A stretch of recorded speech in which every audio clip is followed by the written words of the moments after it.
Hadirin, umumnya setiap tahun berganti dan muncul penanggalan baru di bulan baru di tahun yang baru.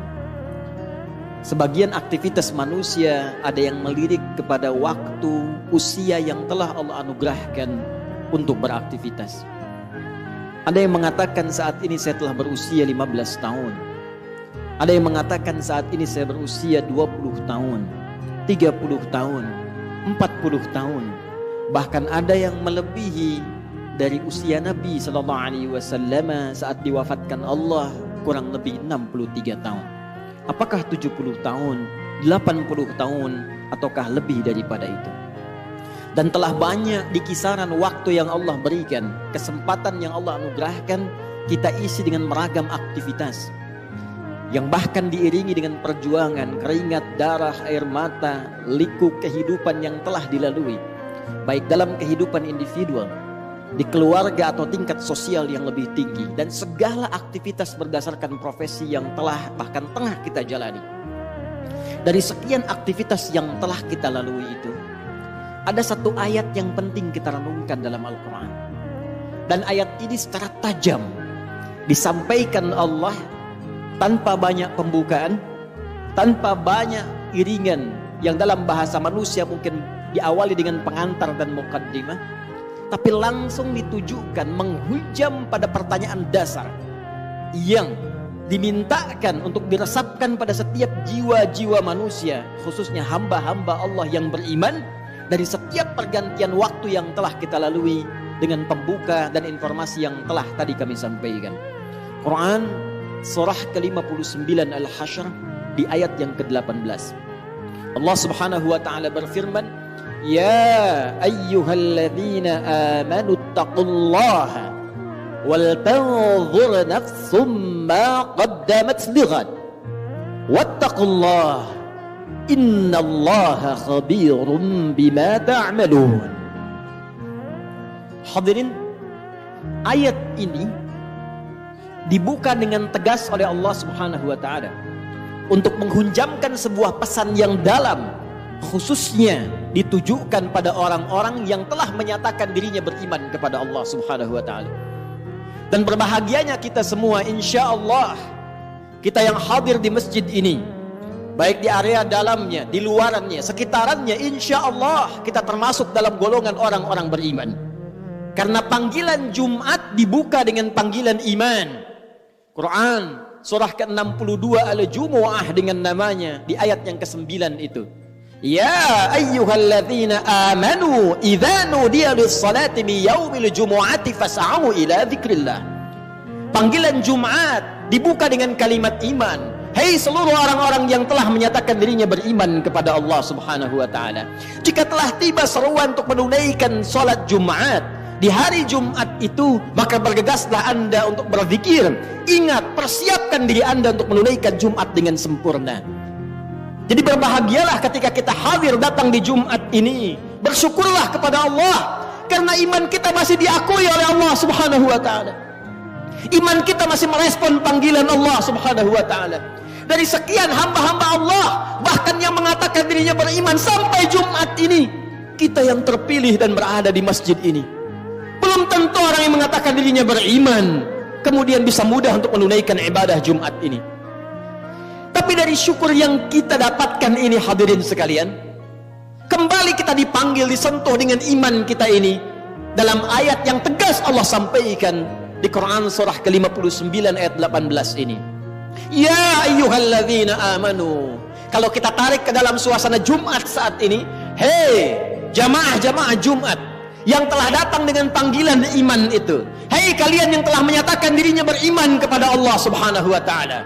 Bahkan dibuka dengan huruf ya, disebutkan 360 kali dalam Al-Quran. Huruf ya, harfun nida, itu digunakan untuk memanggil seluruh jarak yang ada. Nidaul qarib, nidaul mutawassit, nidaul ba'id. Ada 14 huruf nida dalam bahasa Arab.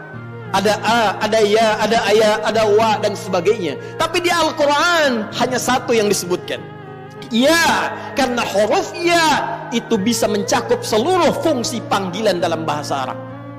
Dekat, menengah, jauh.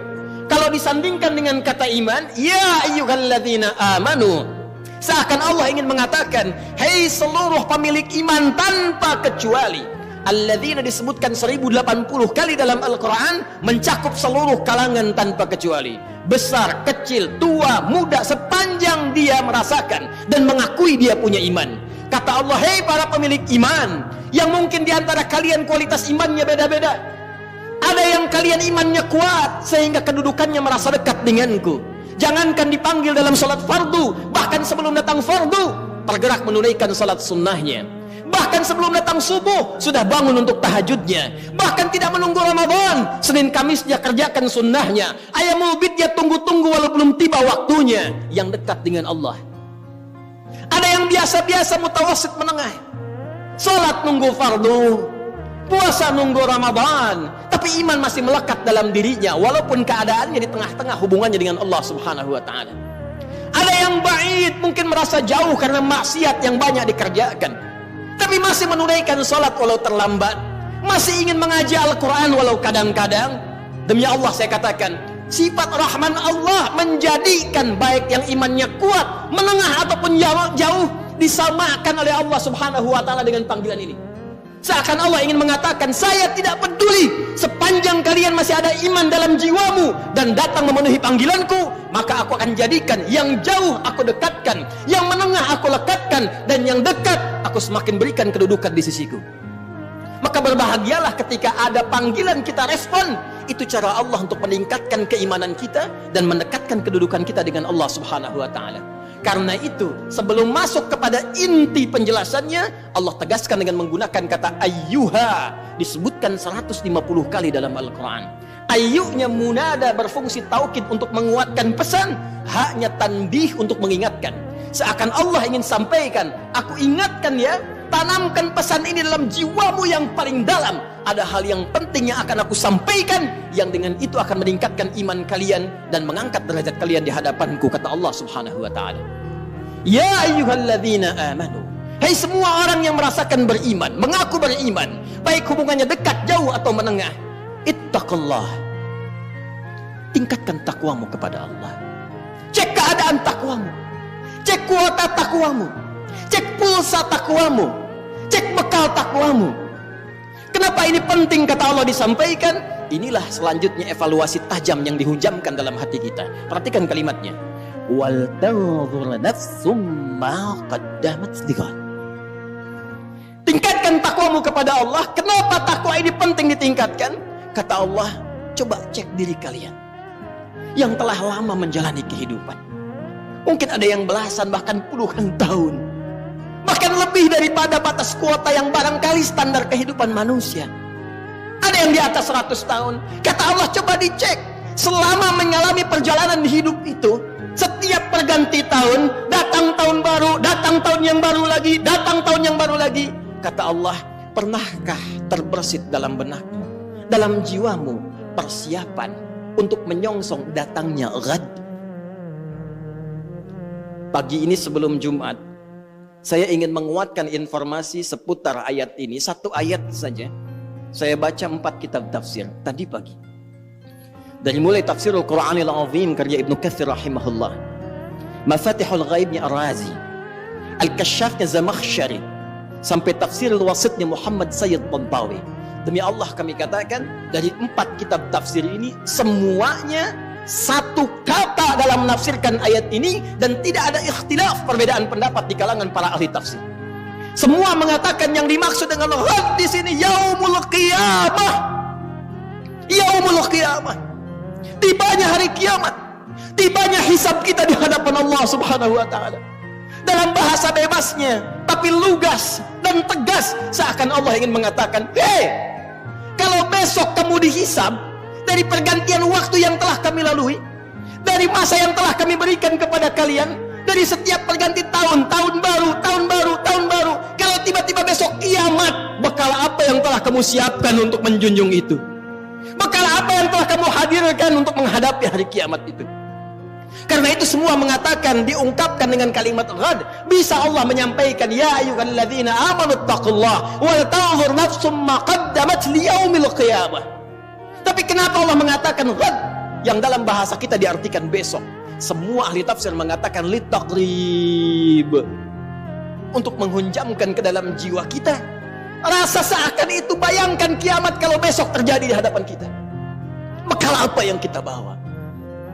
Duhai Anda yang hadir di Jumat ini, yang telah menghasilkan dan mengumpulkan dari sekian banyak waktu yang Allah berikan kepada Anda, ragam harta benda, yang sudah Anda koleksi, rumah yang luas, kendaraan yang begitu membentang dengan ragam yang sangat luar biasa, pakaian yang bagus-bagus, perhiasan yang melekat di tubuh. Demi Allah saya katakan, kalau Anda wafat di hari ini, bagaimana hisab Anda di hadapan Allah Subhanahu wa Ta'ala?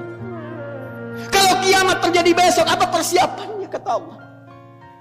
Dan kiamat terkecil itu kematian. Kiamat terkecil kematian. Quran surah ke-32 di ayat ke-11. Qul yatawaffakum malakul mautil ladzi wukkila bikum. Katakan Muhammad sallallahu alaihi wasallam, setiap yang berjiwa itu satu saat akan tiba waktunya, datang utusan Allah malakul maut untuk memisahkan kehidupannya dengan maut itu dari kehidupan dunia menuju hisab persiapan akhiratnya. Dan semua ulama sepakat kiamat terkecil, kiamat kecil itu ya kematian. Jadi kalau kita kembalikan pada diri kita, para ulama selalu mengajak kita untuk bermuhasabah. Jangankan datang tahun baru, ganti tahun lagi, ganti hari lagi, setiap hari. Ayat ini mengatakan, kalau Anda wafat besok, persiapannya apa? Bahkan kalau kita diwafatkan hari ini, apa persiapan hisab kita di hadapan Allah Subhanahu wa Ta'ala? Karena itu yang paling menarik, untuk menghunjamkan renungan ini dalam jiwa kita, Allah menyebutkan kalimatnya langsung dengan menggunakan kata nafsun dan bentuknya tidak menggunakan alif lam. Wal tanzur nafsum ma qaddamat lighad. Kalimat nafsunnya tidak menggunakan alif lam, nakirah. Kata para ulama tafsir, kalimatnya tidak menggunakan alif lam untuk memberikan kesan dan pesan kepada kita. Kalau ingin bagus dalam introspeksi, kalau ingin benar dalam muhasabah, lepaskan dulu seluruh kecenderungan dunia kita, kemudian tanyakan pada hati kita yang paling dalam, sudah benarkah cara hidup kita sampai dengan detik ini? Itulah rahasianya kenapa di ayat ini kata nafsun tidak menggunakan alif lam. Seakan-akan Allah ingin mengatakan pada kita, coba merenung sejenak. Bukan dengan kembang api itu, bukan dengan petasan itu, bukan dengan pesta itu, tapi dengan jiwa Anda, dengan hati Anda, dengan kolbu Anda, dengan jiwa yang Allah berikan kepada kita. Cobalah kemudian sejenak saja, sepersekian menit kita diam sejenak, tanyakan pada jiwa kita, istafti qalbak, kemana hidup kita ini? Sudah benarkah puluhan tahun saya beraktivitas? Sudah benarkah puluhan tahun ini misi yang saya emban? Sudah benarkah jalan hidup saya? Bagaimana kalau sekarang saya wafat? Saya berikan rumus cepat. Kalau ada orang masih merasa kurang nyaman, gelisah, dan khawatir bila diwafatkan, di saat itu dia merenung, ini sudah fitrah menunjukkan ada kekurangan bekal yang ada dalam jiwanya, dan merasakan ada bekal yang kurang untuk dibawa pulang.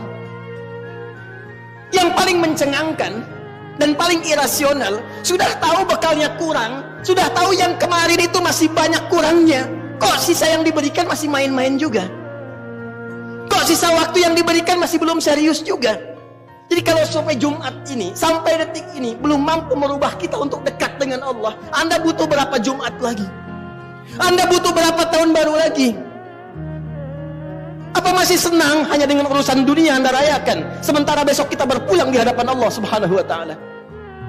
Ingat akhirat bukan meninggalkan dunia, tapi ingat akhirat mengarahkan anugerah dunia yang Allah berikan kepada kita supaya ditata menjadi kepentingan ibadah. Karena itulah, untuk menutup khutbah bagian pertama ini, Al-Imam Ibnu Katsir ketika membuka tafsir di ayat ini, beliau meriwayatkan dua riwayat langsung dari dua pakar hadis. Pertama, Al-Imam Ahmad dalam musnadnya diriwayatkan dari Ibnu Jarir dari bapaknya menyampaikan satu situasi di masa Nabi Sallallahu Alaihi Wasallam. Perhatikan dahsyatnya bagaimana para sahabat merespon ajakan dan penegasan peringatan Nabi Sallallahu Alaihi Wasallam. Satu kali dalam keadaan kunna fi ahdi Rasulullah Sallallahu Alaihi Wasallam, kami pada saat di masa Nabi bersama Rasulullah Sallallahu Alaihi Wasallam sedang duduk-duduk, tiba kemudian datanglah satu rombongan yang mengenakan penampilan yang sangat istimewa. Kalau sekarang kita ilustrasikan, datang ada yang bawa Ferrari, bawa Lamborghini, bajunya bagus-bagus, perlengkapan di tubuhnya mewah-mewah. Datang, masya Allah, Muslim. Datang ke majlis Nabi Sallallahu Alaihi Wasallam. Tiba kemudian Nabi bangkit, menyampaikan ayat-ayat Al-Quran, dibuka dengan kalimat taqwa, ya ayyuhalladzina amanu taqullaha haqqa tuqatih wa la tamutunna illa wa antum muslimun. Hai orang-orang yang menyatakan dirinya beriman kepada Allah, berimanlah dengan benar, dengan cara meningkatkan takwa kalian dengan sebenar-benarnya takwa, dan jaga keislaman kalian sampai kalian wafat, kata Nabi. Yang paling menarik, selanjutnya dibacakanlah ayat tadi, Quran surah ke-58, surah ke-59 Al-Hasyr, di ayat ke-18 tadi. Ya ayyuhalladzina amanu taqullaha wal tanzur nafsum ma qaddamat lighad wattaqullaha innallaha khabirum bima ta'malun. Hai orang-orang yang telah merasakan dirinya beriman, menyatakan dirinya beriman kepada Allah, yang ada di majlisku saat ini, kata Nabi. Hei, yang datang rombongan dengan kekayaan dunianya, dengan tampilan yang mewah-mewahnya, dan kalian yang hadir semua di sini, kata Nabi, tingkatkan takwa kalian kepada Allah. Bayangkan kalau besok terjadi kiamat atau kalian wafat pada hari ini. Tingkatkan takwa kalian sebagai bekal pulang, karena Allah Maha mengetahui apa yang telah kalian kerjakan di hari-hari yang lampau. Mungkin kalian banyak berbuat maksiat, mungkin mendapatkan harta dengan cara yang salah, mungkin banyak hal-hal buruk yang pernah dikerjakan. Apa yang terjadi? Disebutkan langsung dalam riwayat, mereka melepaskan semua kemewahannya untuk disedekahkan dalam ibadah. Mereka berpikir, ya Allah, ini apa manfaatnya Ferrari saya? Apa manfaatnya Lamborghini saya? Apa manfaatnya kemewahan saya, Rolex saya, pakaian yang melekat di badan saya ini, kalau semua tidak ada harganya di hadapan Allah Subhanahu wa Ta'ala? Bukankah saat wafat yang membalut kita hanya kain kafan saja? Adakah kendaraan itu mengiringi sampai ke alam kuburnya? Adakah pakaian itu dikenakan sampai ke liang lahatnya? Kalla, tidak. Bukan berarti harus diberikan semuanya, tidak. Ayat ini, kisah ini ingin memberikan pesan kepada kita bagaimana para sahabat merespon seruan Nabi dengan mengarahkan semua terkait dengan aset dunianya untuk kepentingan ibadah. Anda yang punya kendaraan bukan berarti harus diwakafkan, bukan berarti harus dihibahkan. Pertanyaan khatib, sudah berapa kali kendaraan itu dipakai untuk ibadah? Itu dihisab. Motor Anda alih-alih dipakai kerja, pernah nggak dipakai ke masjid? Pernah dipakai ke majelis ta'lim? Berapa kali dipakai maksiat? Kendaraan yang Allah berikan kepada Anda, yang Anda pernah banyak berdoa menuntutnya. Diberikan sepeda, pengen motor. Diberikan motor, pengen mobil. Sepeda saja belum pernah Anda pakai ke masjid. Anda hanya bolak-balik pada subuh. Bontonkah itu? Sepeda yang lainkah? Hanya Anda pamerkan, olahraga saja, untuk mengejar dunia saja. Anda sehat betul, tapi apakah hisab Anda sehat di hadapan Allah di hari kiamat nanti? Pakai sekali-kali untuk salat subuh. Pakai sekali-kali untuk ke masjid. Sehingga ketika Allah bertanya kepada Anda, apa yang Anda gunakan dengan sepeda yang aku titipkan dulu? Anda bisa berkata dengan bangga, ya Allah, hamba pernah gunakan itu dalam menunaikan sholat subuh kepadamu. Itu poinnya. Itu maksudnya. Tahukah Anda, Imam Muslim menambahkan dari hadis riwayat Syu'bah radhiyallahu ta'ala anhu, ketika itu terjadi, tiba kemudian seorang kakek buta dengan penampilan yang sangat sederhana. Dan hampir saja kebutaannya menjadikan beliau lemah dalam beraktivitas.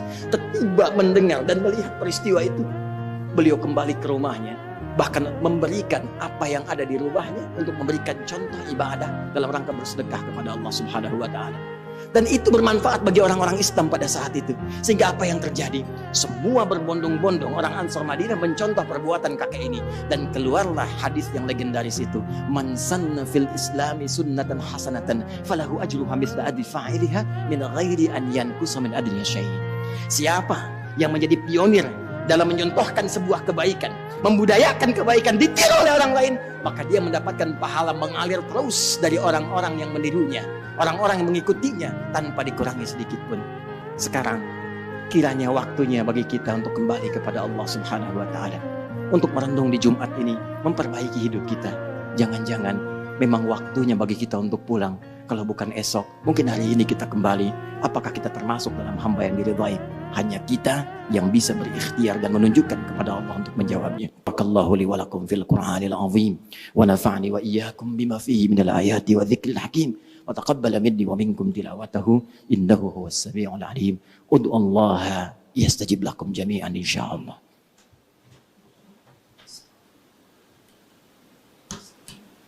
Barakallahu li wa lakum fil Qur'anil azim wa nafa'ani wa iyyakum bima fihi minal ayati wa dzikril hakim wa taqabbala minni wa minkum tilawatahu innahu huwas samiul alim. Ud'ullaha yastajib. Alhamdulillah wassalatu wassalamu ala rasulillah wa ala alihi wa sahbihi wa ummatihi wa man wala. Amma ba'd. Faya ibadallah, unsi nafsi wa iyyakum bitaqwallahi faqad fazal muttaqun. Fala tamutunna illa wa antum muslimun. Hadirin jemaah Jumat rahimani rahimakumullah. Sebagai penutup, jika Anda bertanya bagaimana cara kami mengevaluasi diri dan menyiapkan bekal jikalau kita memang mesti dalam waktu dekat ini kembali kepada Allah, maka ditegaskan 2 kali dengan 2 kalimat serupa sebagai penegasan taukid di ayat ini dengan kalimat takwa. Ittaqullah. Kata Allah, tidak ada cara lain kecuali meningkatkan takwa kepada Allah Subhanahu wa taala. Secara singkat, takwa itu 2 bentuknya. Takwa itu 2 bentuknya. Mengerjakan segala perintah Allah, 1. Kedua, berikhtiar menjauhi seluruh larangannya. 2 itu saja. Dan 2 ini punya 2 bentuk lagi. 1 terkait hubungan dengan Allah dalam bentuk ibadah ritual. Yang kedua, hubungan dengan manusia dalam bentuk ibadah sosial. Kita tarik hubungan dengan Allah seperti sholat, bentuknya ibadah ritual. Sekarang cek sampai Jumat ini, sudah berapa banyak aktivitas dunia kita kerjakan, bandingkan dengan pulsa akhirat kita. Berapa banyak kuantitas dan kualitas sholat kita sampai dengan detik ini. Bahkan itulah yang menjadikan sholat pertama kali dibuka dengan kalimat takwa. Dzalikal kitabu la raiba fihi hudal lil muttaqin. Siapa muttaqin ini? Alladzina yu'minuna bil ghaib wa yuqimunas shalah. Dan kalimat sholatnya menggunakan alif lam shad lam wawu ta mardutah. Di atas wawu alif tegak, menunjukkan bentuk tunggal tapi memiliki makna yang banyak luas. Bukan hanya fardu saja, cek sampai dengan sunnahnya, cek sampai dengan kualitasnya. Jangan-jangan sampai Jumat ini, dari puluhan tahun kita hidup, ribuan kali rukuk dan sujud, maaf, bacaan sholat saja kita belum paham. Mau sampai kapan lagi? Bagaimana sholat yang bisa khusyuk kalau kita tidak mengerti apa yang dibacakan dalam sholat? Bagaimana bisa merasakan kenikmatan kalau kita nggak paham apa yang kita ungkapkan dalam sholat? Ayo kita lihat kembali dalam diri kita, dan nanti lihat apa dan rasakan bagaimana Allah memberikan manfaat kepada kita. Kemudian perbaiki hubungan kita dengan sesama dalam tingkat kehidupan sosial kita. Apakah dengan orang tua, dengan pasangan hidup, dengan anak-anak, dengan tetangga, dan lebih jauh lagi bagaimana kita saling berbagi satu dengan yang lainnya. Dan hebatnya, tidak pernah ada Jumat terjadi di masa Nabi kecuali diketahui siapa yang duduk di sampingnya, siapa yang punya kebutuhan, siapa yang punya kekurangan. Demi Allah saya katakan, tidak ada orang kelaparan datang Jumat ketika pulang kecuali mereka telah kenyang. Tidak ada yang punya kesulitan kecuali selesai kesulitannya. Karena itu Jumat disebut dengan Jumat dari kata al-jam'u, bukan sekedar duduk kumpul kemudian dengan khutbah kadang-kadang mengantuk, bahkan ada yang tertidur sholat pulang. Bukan itu namanya Jumat. Kalau cuma kumpul datang pulang, jangankan di masjid, di stadion bisa, di pasar bisa, di mall bisa. Jumat itu duduk, kumpul, kemudian kenali siapa yang duduk di sekitaran Anda. Duduk, saling mengenal dan saling memberikan solusi. Itulah Jumat. Karena itu waktunya disebut dengan Jumu'ah, orangnya disebut dengan Mujtama', pembahasannya disebut dengan Al-Ijtima' Al-Islami. Karena itu hadirin sekalian, mari kita tingkatkan takwa kepada Allah Subhanahu wa taala. Kita merenung sejenak, berevaluasi diri dan perbaiki sisa kehidupan kita. Semoga walaupun hari ini atau besok kita kembali kepada Allah, seluruhnya dinilai sebagai husnul khatimah. Mari kita mulai dengan berdoa. Mudah-mudahan doa kita dikabulkan Allah Subhanahu wa taala dan menjadi pondasi awal kita untuk memperbaiki diri dan mendekat kepada Allah Subhanahu wa taala. Alhamdulillahi rabbil alamin. حمدا شاكرين حمدا داعمين حمدا يوافي نعمه ويكافئ مزيده يا ربنا لك الحمد ولك الشكر كما ينبغي لجلال وجهك الكريم ولعظيم سلطانك اللهم نصلي ونسلم على حبيبك الكريم رسولك الأمين نبينا محمد وعلى آله وصحبه أجمعين اللهم إنا نسألك بأسمائك الحسنى وصفاتك العلى اللهم يا رب اللهم يا الغافر الغفار الغفور الرحيم لا تدع لنا في مقامنا هذا وفي كل مقام ذنبا إلا غفرته. Duhai Allah, kami bermohon kepadamu dengan segelap namamu yang mulia, sifatmu ya Allah yang paling indah, yang paling istimewa, ya Allah yang Maha Pengampun. Jangan biarkan ada satupun hamba di masjid ini atau di tempat lain yang beriman, ya Allah, yang dalam saat ini berlumur dosa kecuali Engkau ampuni segala dosa-dosanya di hari Jumat ini. Wala hamman illa farajtah. Jika ada di antara kami, ya Allah, yang saat ini tengah diliputi kegelisahan, maka mohon tenangkan keadaan jiwanya.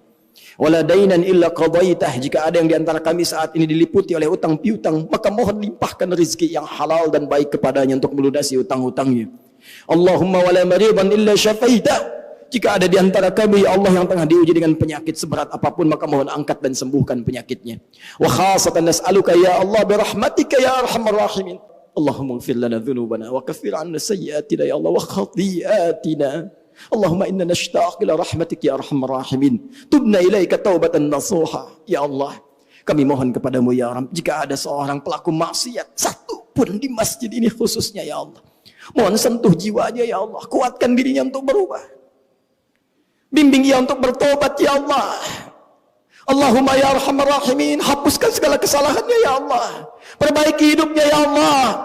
Mohon, ya Allah, jika ada di antara kami yang hadir di Jumat ini, ya Allah, yang dalam jiwanya ada penyakit, ya arhamar rahimin, maka sembuhkan segala penyakitnya, ya Allah. Jauhkan kami dari perpecahan dan perselisihan, ya arhamar rahimin. Tanamkan cinta kasih di kalbu kami, ya arhamar rahimin. Allahumma ya Rabb, nashtaqu bi Rasulillah sallallahu alaihi wasallam. Ya Allah, kami merindukan perjumpaan dengan Rasulullah sallallahu alaihi wasallam. La tufarriqna ma'a Rasulillah yaumal hisab. Ya Allah, jangan pisahkan kami, ya Allah. Jangan pisahkan kami dengan Rasulullah di hari kiamat nanti, ya Allah. Jumpakan kami dengan Rasulullah di hari kiamat nanti, ya Allah. Allahumma ya arhamar rahimin. Allahumma ya rabbal alamin. La naqlifu ala adzabik yaumal qiyamah. Allahumma ya Allah, najjina minan nar. Najjina minan nar.